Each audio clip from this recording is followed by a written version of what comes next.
अस्सलाम वालेकुम, this is Usman Ahmad. आप देख रहे हैं हम न्यूज़ का डिजिटल प्लेटफॉर्म। आज जी हमने देखा डीजी आईएसपीआर की एक हंगामी और एक तफसीली प्रेस कॉन्फ्रेंस हुई मेजर जनरल अहमद शरीफ चौधरी साहब की।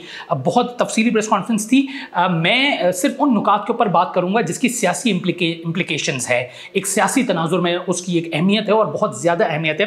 बिलखुसूस ये अहमियत इसलिए भी है क्योंकि 9 मई जब आपने देखा था कि गुज़श्ता साल 9 मई जो कुछ भी हुआ था, जिसकी वजह से आज भी तहरीक इंसाफ जो है वो सख्त जो है वो अताब का शिकार है, उसकी जो है 2 दिन बाद जो है 9 मई को 1 साल हो जाएगा। उस तनाजुर में ये प्रेस कॉन्फ्रेंस इंतहाई अहम थी और इस प्रेस कॉन्फ्रेंस का ज़्यादातर फोकस जो है वो बज़ारे 9 मई पे ही था।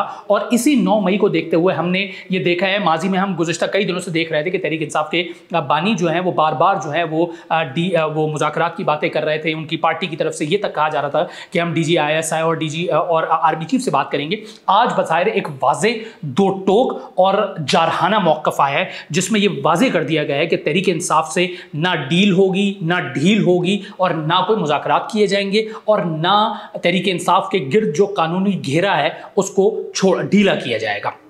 जो प्रेस कॉन्फ्रेंस की DG ISPR major general Ahmed Sharif Chaudhry साहब ने, उन्होंने उनके जो अहम नुकात हैं पहले मैं वो आपके सामने रख देता हूँ, फिर मैं बताता हूँ कि इस प्रेस कॉन्फ्रेंस पे रद्द-ए-अमल कितना आ रहा है, किस किस्म का, किस नौइयत का और कितना आप कह दें कि जारहाना मौक़िफ़ आ रहा है या रद्द-ए-अमल आ रहा है, वो भी मैं आपको आपके सामने रख दूंगा। मेजर जनरल अहमद शरीफ साहब का कहना था कि 9 मई कोई ढकी छुपी चीज़ नहीं है, ये करने और करवाने वालों को सज़ा देना पड़ेगी। लिहाजा जज़ा और सज़ा के कानून पे कोई अगर यकीन रखता है और इस यकीन को रखने के लिए ज़रूरी है कि 9 मई के मुल्ज़िमान को कानून और आइन के मुताबिक सज़ा दें और जल्द से जल्द दें।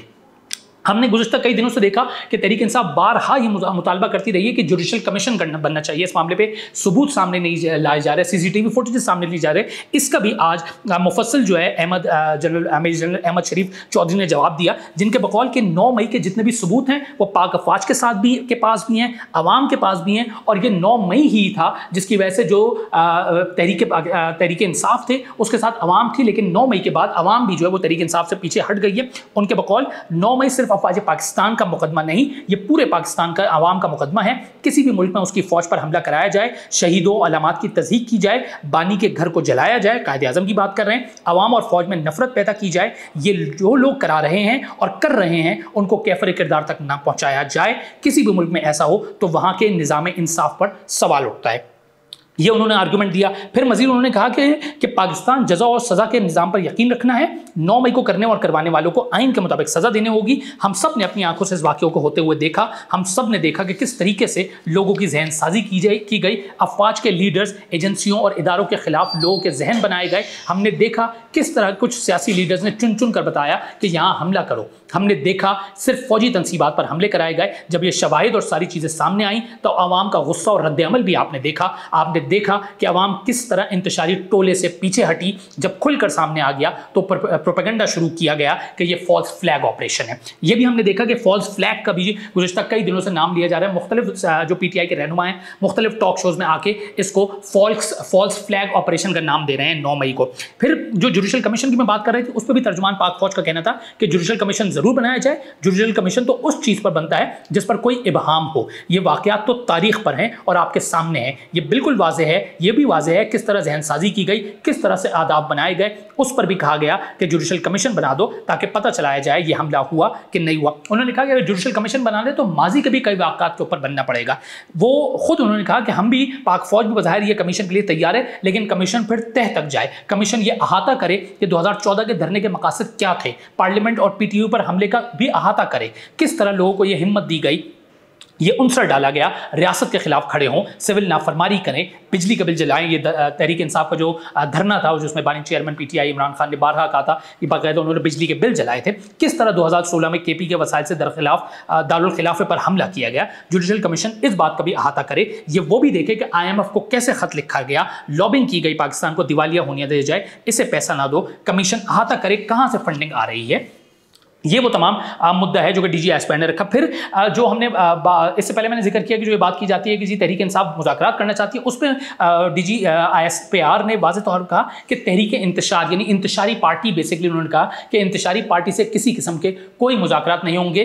गो के डीजी आईएसपीआर ने एक ऑप्शन ज़रूर दिया है तहरीक इंसाफ को, बानी पीटीआई और चेयरमैन इमरान खान साहब को कि जी अगर वो सिद्ध के दिल से माफ़ी मांगेंगे उसके बाद देखा जाएगा कि जी उनके हवाले से कोई लचक का मुजाहरा किया जाएगा या नहीं किया जाएगा। लेकिन जो 9 मई का मामला है उस पर उन्होंने वाजे कह दिया है कि माफ़ी ऐसे नहीं मिलेगी जब तक कि वो सिद्ध के दिल से माफ़ी नहीं मांगेंगे। अब देखना ये होगा कि जी तहरीक इंसाफ आया इस ऑप्शन या ये जो एक खिड़की खोली गई है इसको वो इस्तेमाल करती है नहीं करती है। दूसरी जानब हाल ही में हमने देखा कि उमर अयूब ने, जिस पर मेरा गुज़श्ता व्लॉग भी था कि उमर अयूब साहब ने ये शोशा छोड़ा था कि जी पाकिस्तान ने जो है अपने 2 फौजी अड्डे जो है वो अमेरिका को दे दिए हैं, और फिर शेर अफजल मरवत साहब ने तो कह दिया था कि अड्डे इसलिए दिए गए हैं कि अफगानिस्तान और ईरान पर अमेरिका बजरिया पाकिस्तान नज़र रखना चाहता है। उसके ऊपर डीजी आईएसपीआर ने बात की कि पाकिस्तान ने किसी को ना अड्डे दिए हैं ना दिए जाएंगे, ये उन्होंने वाजे कर दिया। ये तमाम मुद्दा है। अच्छा, उसके बाद ये हुआ कि जी तहरीक इंसाफ की प्रेस कॉन्फ्रेंस भी हुई, रऊफ हसन की प्रेस कॉन्फ्रेंस हुई, और उन्होंने बड़ी वाजे तौर पर कहा कि जी जो बेसिकली पाक फौज की तरफ इशारा करके कहा कि जी इनके पास कोई सबूत नहीं है, ये जुडिशल कमीशन बनाए हैं, इनके पास कोई सबूत नहीं होंगे और हम भी तैयार हैं किसी भी किस्म की इंक्वायरी करने के लिए, जहां से भी इंक्वायरी करनी है कर लें। यानी बेसिकली आप ये समझ सकते हैं कि उन्होंने डीजी आईएसपी की प्रेस कॉन्फ्रेंस पे एक सख्त किस्म का रद्दमल दिया। फिर इंतजार पंजोता जो कि तहरीक इंसाफ के रहनुमा हैं, साबिक वज़ीर आज़म इमरान खान के वकील भी हैं, उनकी भी आज मुलाकात हुई और उनके ज़रिए जी बानी पीटीआई और चेयरमैन इमरान खान ने एक बयान भी जारी किया जिसमें उनका कहना था कि 9 मई पर ऐसा कमीशन बनाया जाए जो तय करे कि किसके हुक्म पर पाकिस्तान के मकबूल तरीन रहनुमा को गैर कानूनी तरीके से हाई कोर्ट से अगवा किया गया। ये इमरान खान साहब अपने बारे में बात कर रहे हैं, उनके बकौल सीसीटीवी फुटेज किसके हुक्म पर गायब की गई। बानी पीटीआई ने कहा कि जब तक इन इल्जामात का जवाब नहीं मिलेगा इल्जामात का सिलसिला चलता रहेगा, बैक एंड फोर्थ उनके बकौल ये इल्जामात लगते रहेंगे।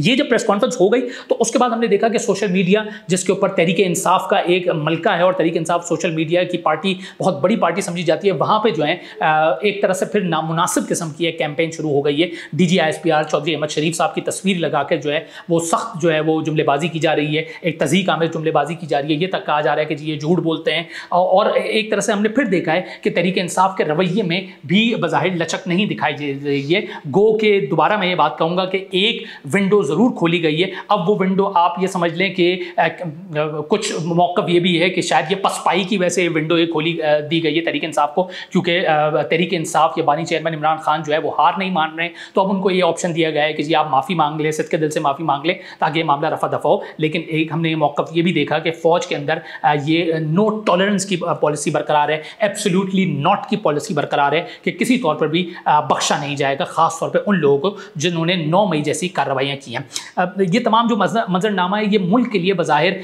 कोई इतना सूदमंद या फ़ायदेमंद नहीं है कि हम देख रहे हैं कि रियासत एक तरफ खड़ी हुई है और एक तरफ एक सियासी जमात है जिसने जो है रियासत की रिट को चैलेंज भी बारहा किया है और वो अभी भी बज़ाहिर सबक सीखने को तैयार नहीं है। ये कब तक चलता रहेगा इसके बारे में तो कुछ यकीन से कहा ही नहीं जा सकता। शुक्रिया।